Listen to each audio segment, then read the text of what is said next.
students, today we are going to start one more poem from the poetry section 2.5, Nose versus Eyes. Now the title is very funny one and this poem has written by William Cooper. Now let's take the information about poet William Cooper.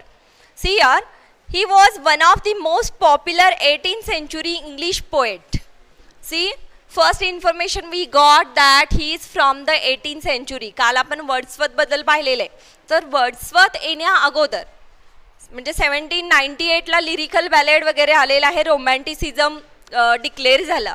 पण त्याच्या अगोदर William Cooper हा देखील त्यानं सुरुवात केली होती रोमॅन्टिसिझमला. आता रोमॅन्टिसिझम म्हणजे काय? Nature poem. नेचरमधल्या सगळ्या कॉमन गोष्टींवर लिहायला त्यानं सुरुवात केली होती, धाडस केलं होतं. की जो काळ होता क्लासिकल पोएट्रीचा पाहिलं की आपण मोठमोठ्या स्क्रिप्चर असू देत, बायबल, ख्रिश्चनिटी ह्याच्यावर लिहिलं जायचं. तिथून विल्यम कूपरनं सुरुवात केली होती की आपल्या आजूबाजूला ज्या घटना घडतात त्यांच्याबद्दल लिहायला. So he is known as the most prominent English poet. His poems deal with nature and everyday life. He is aptly described by Samuel Taylor Coleridge as the best modern poet.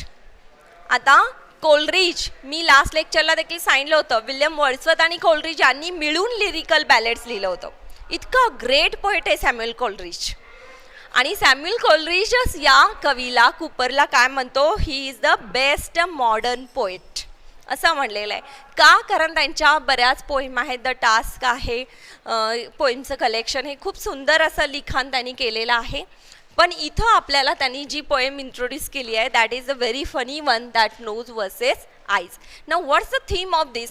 काय आहेत? तर हे तरी आपल्याला माहिती, दोन sensory organs आहेत, आपले बॉडीतले दोन ऑर्गन्स आहेत, नोज आणि आईज. आता यांच्यामध्ये भांडण लागलेलं आहे. कशावरून लागलं, काय झालं, that everything we will see in the theme. So come to nose versus eyes is a satire on the judiciary system. तर हे एक सटायर आहे. सटायर म्हणजे कसं? क्रिटिकली लिहिणं, हां, टीका करणं. कशावर टीका केली आहे? ज्युडिशियरी सिस्टीम म्हणजे न्यायाची, आपली न्यायव्यवस्था असते की नाही, त्याच्यावर. It also मॉक्स at the stone blind justice in a humorous manner, emphasis upon the lack of empathy and common sense. आणि कुठलाही कॉमन सेन्स न वापरता पुराव्या अभावी असा निर्णय दिला जातो की जो खूप फनी असतो. असं एक इन्सिडेंट इथं घेतलेला आहे. So let's start the poem. Come to page number 88.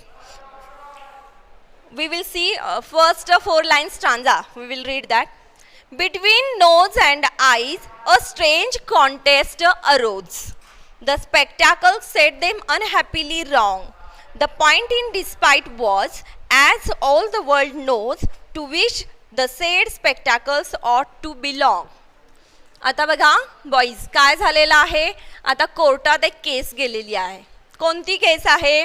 Between nose and eyes यांचं भांडण झालेलं आहे. अ स्ट्रेंज कॉन्टेस्ट आहे, स्ट्रेंज केस आहे ही. कशाबद्दल? The spectacles set them unhappily wrong. कशावरून? त्यांचा मालकी हक्क, की स्पेक्टॅकल जे असतात ते स्पेक्टॅकल कुणाच्या मालकीचे? नोजच्या की आईच्या? आता आपण चष्मा घालतो, चष्मा आपल्या नाकावर बसतो, बरोबर आहे, पण तो डोळ्यांसाठी असतो. मग डोळे काय म्हणतायत की चष्मा हा माझ्यासाठी आहे, पण नोज काय म्हणतं? मी आयुष्यभर त्याला वाहतो, तो माझा आहे. आणि असं हे दोघे जण केस घेऊन जातात. आता नेमकं जज कोण आहे बघा पुढे. द पॉइंट इन डिस्पाइट, या वादाचा मुद्दा असा आहे, as all the world knows, की तुम्हा सर्वांना माहितीच आहे, to which the said spectacles ought to belong. आता हे हा चष्मा नेमका कुणाच्या मालकीचा? So tongue was the lawyer and argued the cause with great deal of skill and a week full of learning, while Chief Baron Ear sat to balance the laws, so famed for his talent in nicely discerning. आता line by line meaning घेऊया second स्टांजाचा. So tongue was the lawyer. आता वकील, वकील म्हणून कोण आलेला आहे? Tongue. And argued the cause, मग तिनं खूप वाद घातलेला आहे टंगनं. With great deal of skill, आणि खूप स्किलपणाला लावलं. And a week full of learning. Week माहिती आहे ना तुम्हाला? वीक काय असतं रे वीक, सांगा बघू. हां, कोर्टमध्ये जजेस घालतात बघा हेअर्सचं, आर्टिफिशियल हेअर्सचं असतं. हां, तर ते वीक ऑफ लर्निंग म्हणजे खूप ज्ञान आहे असं दाखवत त्या टंगनं आपलं स्किलपणाला लावून केस लढलेली आहे. आता नेमकं कुणाच्या बाजूने केस लढली आहे बघा त्यांनी. while chief baron ear sat to balance the laws. आणि इयर आता कानाला रोल काय दिलेला आहे, बॅलन्स करायचा आहे. So famed for his talent in nicely discerning. Discerning means showing good judgment. कारण असं म्हटलं जातं की इयर्स हे काय करतात, गुड जजमेंट देतात. कारण ते आधी ऐकून घेतात ना, भरपूर ऐकून घेतात, म्हणून असं मानलं जातं की ears he will give good judgement. त्यामुळं ही केस बॅलन्स करण्यासाठी इयर्सना दिलेली आहे. In behalf of the nose it will quickly appear and your lordship, he said, will undoubtedly find that the nose has had spectacles always in wear, which amounts to possession time out of mind. आता line by line explanation of third stanza we will take here. In behalf of the nose, कुणाच्या बाजूनं लढलेले आहे टंग? नोजची बाजू घेतलेली आहे. It will quickly appear and your lordship, म्हणताना कसं म्हणतोय टंग बघा, युअर लॉर्डशिप, युअर ऑनर,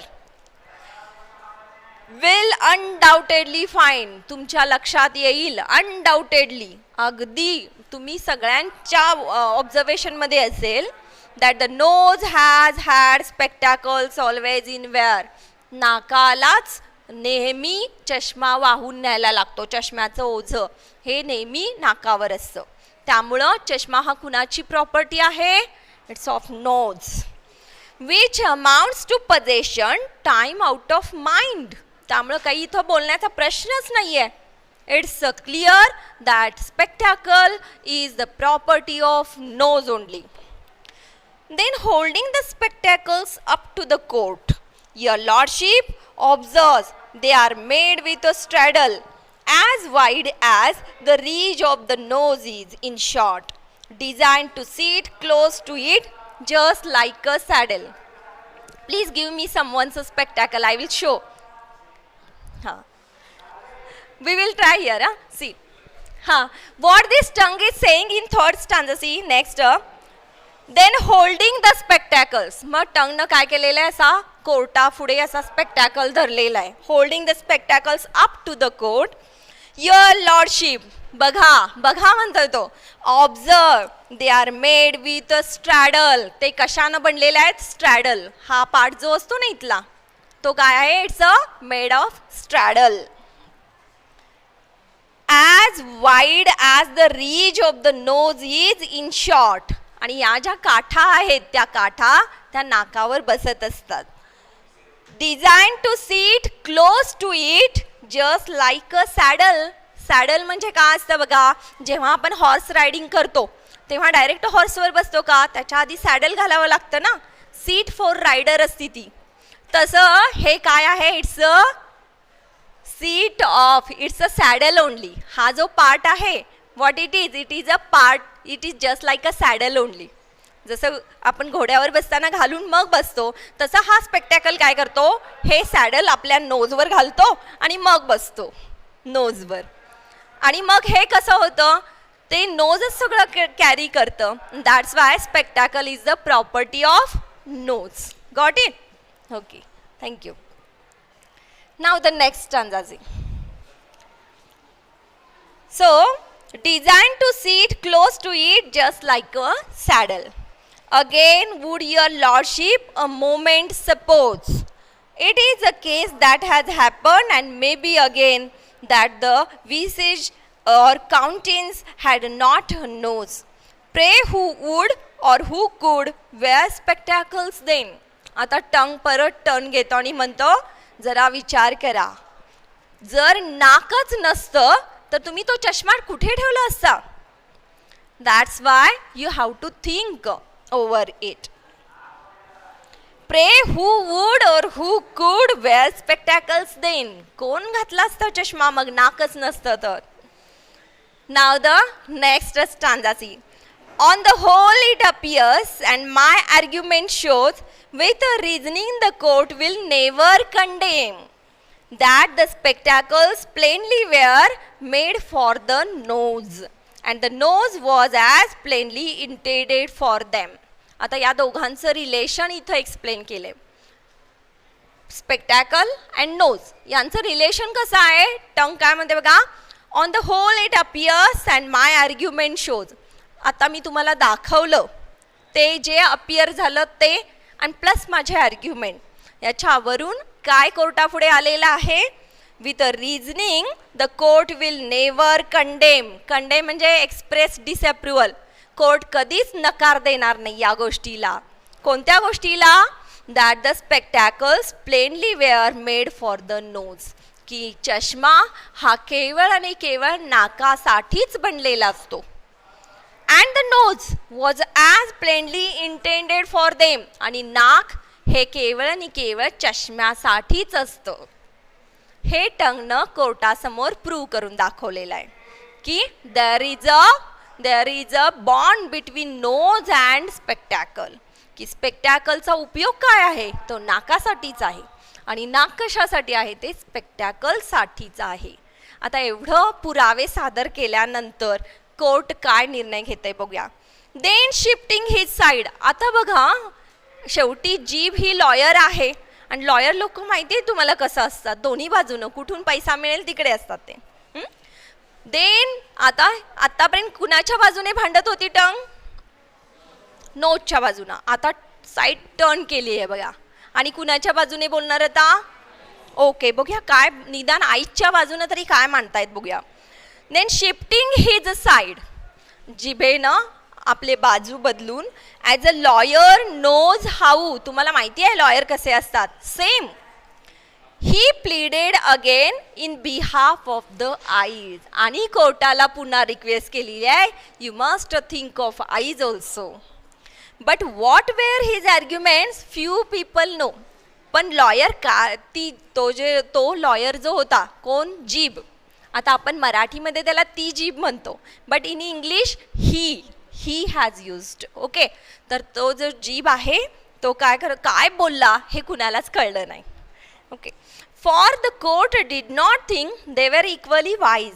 आणि कोर्टालाही काही फारसे पुरावे मिळाले नाही. कुणाच्या बाजूने. आईच्या बाजूने.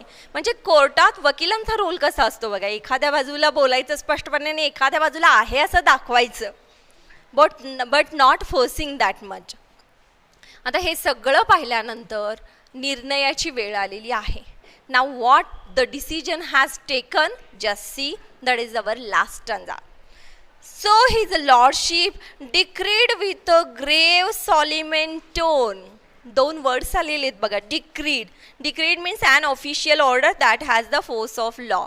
जी ऑर्डर दिली जाते जजेस जे ऑर्डर देतात ते. विथ ग्रेव सॉलिमन. सॉलिमन म्हणजे फॉर्मल अँड डिग्निफाईड.